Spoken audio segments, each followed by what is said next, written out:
নমস্কার, the power of astrology Sumanta ji Chowdhury আমার এই ইউটিউব চ্যানেলে আপনাদের সবাইকে স্বাগত।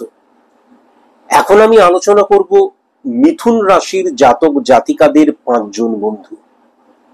মিথুন রাশির জাতক জাতিকাদের পজিটিভ 5টি দিক, মিথুন রাশির জাতক জাতিকাদের উত্তরণের 5টি দিক,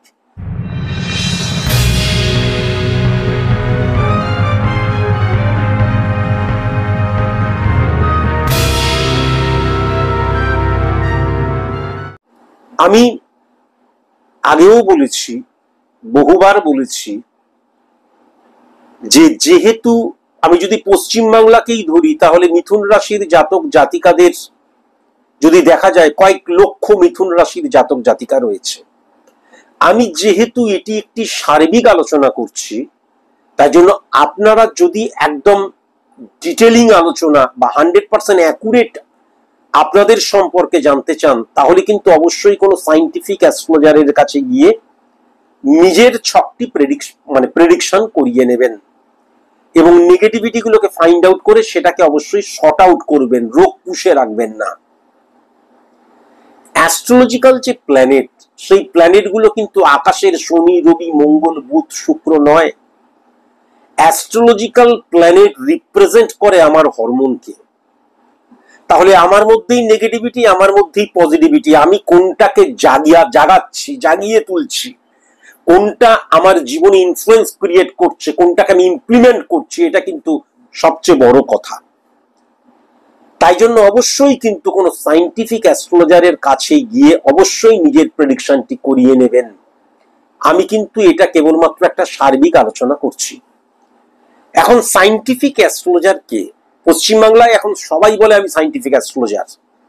মনে রাখবেন, সায়েন্টিফিক অ্যাস্ট্রোলজার তিনি যিনি কিন্তু স্পট ইমপ্লিমেন্টেশন ছক ক্রিয়েট করতে পারেন। জন্মছক দ্বারা স্পট ইমপ্লিমেন্টেশন ছক ক্রিয়েট করা হয়। স্পট ইমপ্লিমেন্টেশন ছক based on pure science, pure calculation, pure math. যখন আমার date of birth, time of birth, place of birth থাকবে না, তখন হাত দেখা দ্বারা কখনো কিন্তু প্রেডিকশন করা সম্ভব নয়। হাত দেখা দ্বারা কখনো ছক ক্রিয়েট করা সম্ভব নয়, ক্যালকুলেশন করা সম্ভব নয়। হাত দেখা কখনো অ্যাস্ট্রোলজি নয়। সংখ্যাতত্ত্ব পার্ট অফ অ্যাস্ট্রোলজি, 5 থেকে 10% বেশি জানা যায় না। হোরা পদ্ধতি কখনোই কিন্তু অ্যাস্ট্রোলজির মধ্যে পড়ে না, অ্যাস্ট্রোলজি নয়। তাহলে যখন আমার date of birth, time of birth, place of birth থাকবে না, তখন কিন্তু কেবলমাত্র আমার চোখের কর্নিয়া দ্বারা ছক ক্রিয়েট করা যায়, ক্যালকুলেশন করা যায়, প্রেডিকশন করা যায়, যাকে কিন্তু কালপুরুষ ছক বলে। কালপুরুষ ছক মানে মেষকে 1 ধরে মিনকে 12, আর কালপুরুষ ছক based on pure science, pure math, কঠিন ম্যাথ এবং কঠিন ক্যালকুলেশন, কোন অ্যাস্ট্রোলজিক্যাল ম্যাথ বা ক্যালকুলেশন কিন্তু নয়। এটা অবশ্যই মাথায় রাখবেন।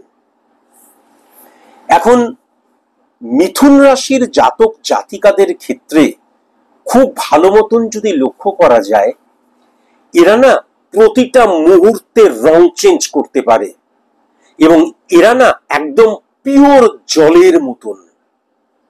সবচেয়ে বড় কথা, এদের মধ্যে এত গোপনীয়তা থাকে যে বাঁ হাত ডান হাত, মানে বাঁ হাতের কাজ ডান হাত জানে না, ডান হাতের কাজ বাঁ হাত জানে না। এরা কিন্তু মারাত্মকভাবে অর্থকে চেনে। এরা কিন্তু মারাত্মকভাবে আমি কি চাই, কি করতে চাই, কতটুকু আমার শক্তি রয়েছে, কতটুকু আমি করতে পারবো, এই সমস্ত কিছুকে কিন্তু এ চেনে মিথুন রাশির জাতক জাতিকা। সবচেয়ে বড় কথা, এই মানিটাকে কিন্তু এরা মারাত্মক চেনে এবং ফেস চেঞ্জ এরা মারাত্মক করতে পারে। তার ফলে মিথুন রাশির জাতক জাতিকাদের কেউ শত্রু থাকলেও মিত্র হয়ে যায়। এবং এরা বারবার ধরে বলছে, এটা ছলনা বা হিপোক্রেসি নয়, কিন্তু দেখা গেল ঘরের মধ্যে মারাত্মক ঝগড়া হয়েছে, ডিস্টারবেন্স, আমরা হলে কি সেটাকে মাথায় নিয়ে চললাম, অফিসেও ছোটখাটো ব্যাপারে চিৎকার চেঁচামেচি লাফালাফি করে দিলাম, সেই ইম্প্যাক্টটা কিন্তু রয়ে গেল। কিন্তু মিথুন রাশির জাতক জাতিকারা যখনই ঘর থেকে বেরিয়ে গেল ফেস চেঞ্জ, সে কিন্তু অফিসে গিয়ে অফিসের মতন ব্যবহার করতে শুরু করলো, একদম পোলাইট মোলায়েম ব্যবহার, একদম মধুর ব্যবহার। আবার যখন ঘরে এলো দেখা গেল ঘরের সে কিন্তু একদম ফেস চেঞ্জ করে ঢুকলো। এর ফলে দুটো জিনিস হয়, একটা এরা কিন্তু মিথুন রাশির জাতক জাতিকাদের ক্ষেত্রে অনেক ক্ষেত্রে দেখেছি যে এরা কিন্তু অনেক ইলিগাল অ্যাক্টিভিটিস বা অবৈধ সম্পর্কে জড়িয়ে পড়ে, কিন্তু পরিবার ভাঙন হয় না, পরিবার জানতেই পারে না। এটাও কিন্তু লক্ষ্য করা যায়, যদিও এটা একটা নেগেটিভ সাইডই ধরলাম, এইটা বলা আজকের কর্তব্য নয়, কিন্তু প্রথম যে জায়গাটা লক্ষ্য করা যায়। এবং তার ফলে কি হয়, এরা কিন্তু যেই অবস্থানে থাকে সেই অবস্থানটাকে কিভাবে শান্তিপূর্ণ রাখতে হয়, এবং এরা দেখবেন মানে কি বলবো লুস্টক একদম করে না, এবং ওভার রিয়াক্ট কখনো করে না, ওভার অ্যাক্ট কখনো করে না। এরা কিন্তু রেসপন্স করে, রেসপন্ডিং। হ্যাঁ, এরা কিন্তু কখনো ওভার রিয়াক্ট কখনো করে না। এরা কাউকে যদি টার্গেট করে নেয় তাহলে কিন্তু মনে মনে যা কিছু করে সব ব্রেন দ্বারা কিন্তু করে, এবং এদের মধ্যে বেশি উচ্ছ্বাস, বেশি অ্যাগ্রেসিভনেস, সব কিছু কিন্তু কাম কুল কোয়াইট, এটা কিন্তু লক্ষ্য করা যায়।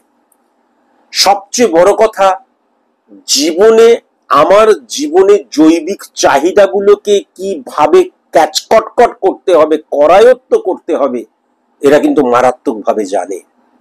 কিভাবে আমার ব্যক্তিগত জীবনটাকে শান্তিপূর্ণ রাখতে হবে এরা কিন্তু জানে।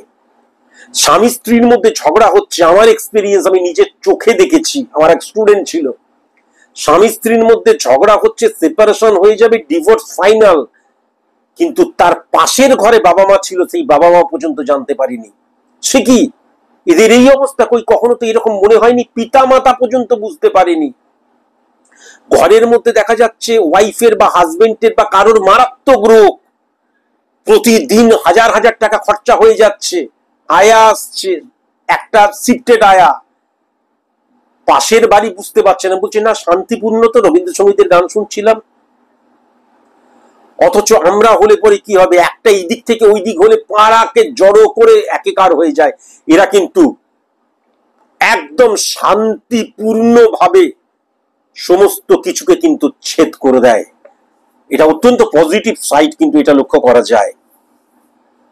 5 নাম্বার ঘর এদের মারাত্মক পজিটিভ থাকে, তার কারণ 5 নাম্বার ঘরটা কিন্তু শুক্রর ঘর, এবং সবচেয়ে বড় কথা 11th হাউসকেও কিন্তু হিট করছে। আমি যদি মাসে 1 লাখ টাকা ইনকাম না করি, তাহলে আমি আমার শয়নকক্ষে যে এসিটা লাগিয়েছি দুপুরবেলা সন্ধ্যেবেলা থেকে একদম ভোরবেলা পর্যন্ত এসিটা চলছে, যে বিল সেটা কিন্তু আমি দিতে পারবো না। আমি যে একটা গাড়ি কিনেছি ছোট করে, পেট্রোল ডিজেল গাড়ি, যে গাড়ি, সেটাকে মেনটেনেন্স করতে পারবো না, মেনটেন করতে পারবো না। আমি যে একটা আইফোন আমার ছেলেকে বা মেয়েকে বা বউকে বা নিজের কাছে রেখেছি, সেটা কিন্তু আমি করতে পারবো না যদি মিনিমাম 1 লাখ টাকা, 1.5 লাখ টাকা, 2 লাখ টাকা ইনকাম না করি। নিজের বাড়ি বেঁচে গেলাম। এই যে প্ল্যানিং ওয়াইজ যে লক্ষ্য, সেই লক্ষ্যের পেছনে দৌড়ানো, 1 লাখ টাকাকে আমি পাখির চোখ মনে করে আমি এইবার যে কাজকর্ম করছি, দেখা গেল 1.5 লাখ, 2 লাখ, 3 লাখ টাকা হয়ে গেল। এইটা কিন্তু মারাত্মক লক্ষ্য করা যায়। 5 নাম্বার ঘরে শুক্র এবং বুধের অবস্থান সফলতা এবং সব ভালো থাকবো, ভালো খাবো, ভালো পড়বো, এবং তার জন্য দেখা গেল আমি নিজে কিন্তু দেখা গেল যে পায়জামা মানে আমার কি বলবো মানে একটা পুরনো পায়জামা পাঞ্জাবি পরে কাটিয়ে দিলাম, কিন্তু ঘরে ঢুকে আরে বাপরে মারাত্মক ঘর, ঘরে ঢুকে দেখা গেল আরে বাপরে প্রত্যেকটা ঘরে এসি, আরে বাপরে বিরাট বড় গাড়ি। এরা কিন্তু এই যে জৈবিক সুখ, সফলতা, সফলতা মানে তো কেবল টাকা ইনকাম করা নয়, আমি যাদের সাথে রয়েছি তাদেরকেও ভালো রাখা, এরা কিন্তু মারাত্মক জানে। নিজে দেখা গেল 24 ঘন্টার মধ্যে 20 ঘন্টা পরিশ্রম করলাম, কিন্তু আলটিমেট যখন তার লাইফস্টাইলটা দেখা গেল, তার হাজবেন্ড বা তার ওয়াইফ, তার সন্তান, তার বাবা মা, তারা লাক্সারিয়াস লাইফ লিড করছে, এটাও কিন্তু লক্ষ্য করা যায়।